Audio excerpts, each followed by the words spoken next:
अब छोलिया हो या लोबिया, सफेद चने या काले चने, सब कुछ मजेदार बने। युद्ध के माहौल को लेकर आज की सबसे बड़ी खबर है। थोड़ी देर बाद देश के गृह सचिव की एक बड़ी बैठक होने जा रही है। सिविल डिफेंस को लेकर यह बैठक बुलाई गई है। सभी राज्यों के, देश के सभी स्टेट्स के मुख्य सचिव, सिविल डिफेंस प्रमुख इसमें शामिल होंगे। तो ये सबसे इंपॉर्टेंट अपडेट है और ये आज की सबसे इंपॉर्टेंट मीटिंग है। राज्यों के मुख्य सचिव के साथ देश के गृह सचिव एक बैठक में शामिल होंगे।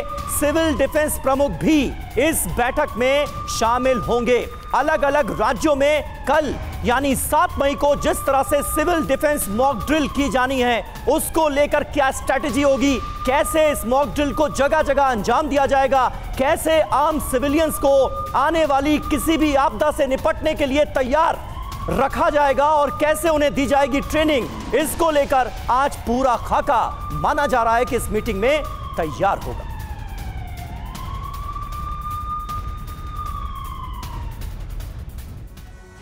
तो क्या मॉक ड्रिल युद्ध का संकेत है? सबके मन में यही सवाल है। सबसे पहले समझते हैं कि इसका मकसद क्या होता है। मॉक ड्रिल का मकसद क्या है? इस मॉक ड्रिल का तो देखिए, प्रतिक्रिया क्षमता को बढ़ाना एक पहला मकसद होता है और जनता और संपत्ति की रक्षा इसके जरिए की जाती है। जनता में विश्वास बढ़ाना भी एक बड़ा मकसद होता है और नुकसान को कम से कम किया जा सके, इसलिए यह मॉक ड्रिल की जाती है। जी हां, इसके अलावा खामियों की पहचान भी बहुत जरूरी है। तैयारी और जागरूकता के लिए भी इस तरह की सिविल डिफेंस मॉक ड्रिल को अंजाम दिया जाता है, लेकिन 1971 के बाद पहली बार ऐसा हो रहा है। लिहाजा लोगों को आने वाली आपदा से निपटने की तैयारी कराई जाएगी, बताया जाएगा कि अगर ऐसी कोई स्थिति आती है तो आपको बचना कैसे है और कैसे खुद को तैयार रखना है।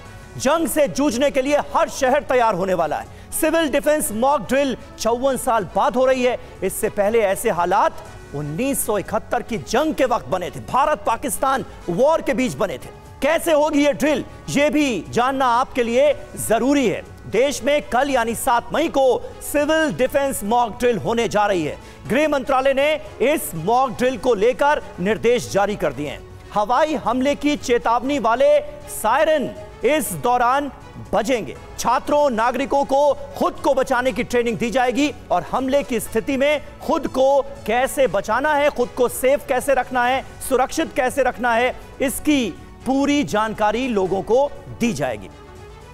हमारे साथ इस वक्त तमाम खास मेहमान मौजूद हैं। मेजर जनरल संजय मेस्टन हमारे साथ हैं, लेफ्टिनेंट जनरल वी.के. चतुर्वेदी हमारे साथ मौजूद हैं, एवीएम ओ.पी. तिवारी हमारे साथ मौजूद हैं, कमांडर अतुल भारद्वाज हमारे साथ मौजूद हैं और हमारे दो सहयोगी सुमित चौधरी और मनीष झा हमारे साथ बने हुए हैं। सुमित, सबसे पहले मैं आपसे जानना चाहूंगा, 1971 के बाद यह पहला ऐसा मौका है जब देश में इस तरह की सिविल डिफेंस मॉक ड्रिल कराई जा रही है और यह खबर जब से सामने आई है लोगों के जहन में एक ही सवाल है, क्या यह सीधे सीधे भारत पाकिस्तान के बीच संभावित युद्ध का इंडिकेशन है? देखिए, बिल्कुल समीर, सबसे पहले तो मैं आपको बताऊं कि भारतीय सेनाओं के पास ऐसे डिफेंस मैकेनिज्म सिस्टम्स हैं कि अब वो परिस्थिति आने वाली नहीं है। ऐसी कोई भी अगर आप मानिए कि खतरा भारतीय सीमाओं में घुसेगा, चाहे वायु सीमा हो या फिर आप कह सकते हैं लैंड पे भी, तो उसको जवाब दिया जा सकता है। लेकिन फिर भी एहतियात के तौर पर क्योंकि पॉपुलेशन को ये समझाना, दिखाना, ये बताना बेहद ज़रूरी होता है कि जब ऐसी पैनिक सिचुएशन हो तो आपको क्या रिएक्ट करना। और ये मैं आपको अपने पास्ट एक्सपीरियंस, चाहे मैं इजराइल हो या दूसरी जगहों पर, हमेशा वहाँ पर इस तरीके की सायरन बजते हैं, आपको अलर्ट रहना होता है। और उसमें ये बताया जाता है कि अगर आप ओपन एरिया में, आप एक्सपोजर में है, तो आप निश्चित तौर पर कोई शेड ले लीजिए, कहीं पर जाके छुप जाइए। और आपको ये बताया जाता है कि अगर आप इमरजेंसी सर्विसेज में, यानी हॉस्पिटल में हैं, आप कहीं बाहर हैं, तो आपको कैसे रिएक्ट करना है। तो ये पॉसिबिलिटी सारी उसी के लिए, क्योंकि आपको पता होता है कि जब आप कोई बड़े एक्शंस लेने जा रहे हैं तो उसका रिटेलिएशन भी आएगा। उसका रिटेलिएशन आएगा तो उसका कोई मेजर नहीं होता कि वो कहां पर आएगा, कैसे आएगा। और अक्सर आप जब रिटेलिएशन आता है वो सिविलियन एरियाज को ज्यादा टारगेट करता है। तो निश्चित तौर पर ये तैयारियां उसके, लेकिन पैनिक से ज्यादा मुझे लगता है ये समझने की जरूरत है कि ये आपको सिखाया जा रहा है, बताया जा रहा है, आपको ये तरीके के एटमॉस्फेयर के बारे में रूबरू कराया जा रहा है ताकि आने वाले सिचुएशन से आप बच सके।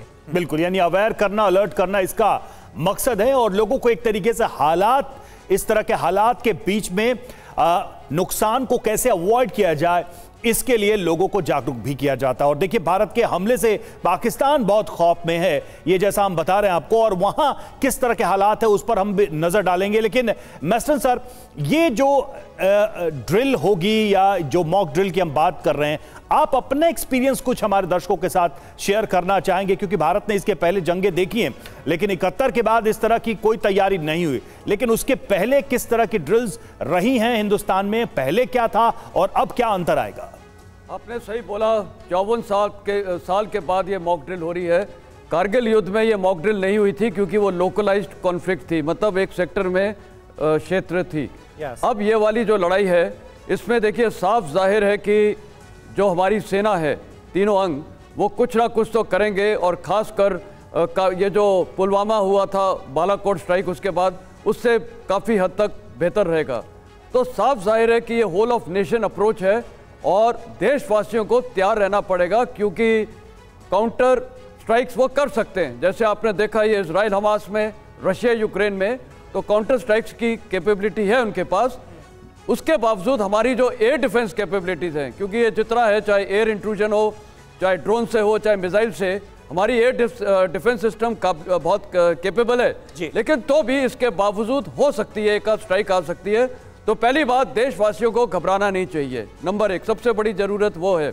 ऐसा नहीं है कि ये वॉर होने वाली है, बिल्कुल ये डिपेंड करता है कितना एस्केलेट दुश्मन करेगा और उसके बाद और क्या होता है। तो सिचुएशन अभी अनसर्टेन है। लेकिन ये जो ड्रिल्स है, और आपने जो बताया तजुर्बा, 1971 में जब ये लड़ाई हुई थी, उस समय हम स्कूल में ही थे, तो ये वॉर ड्रिल्स इतनी बढ़िया होती थी। ये जो मॉक ड्रिल्स होती है, सायरन बजते थे।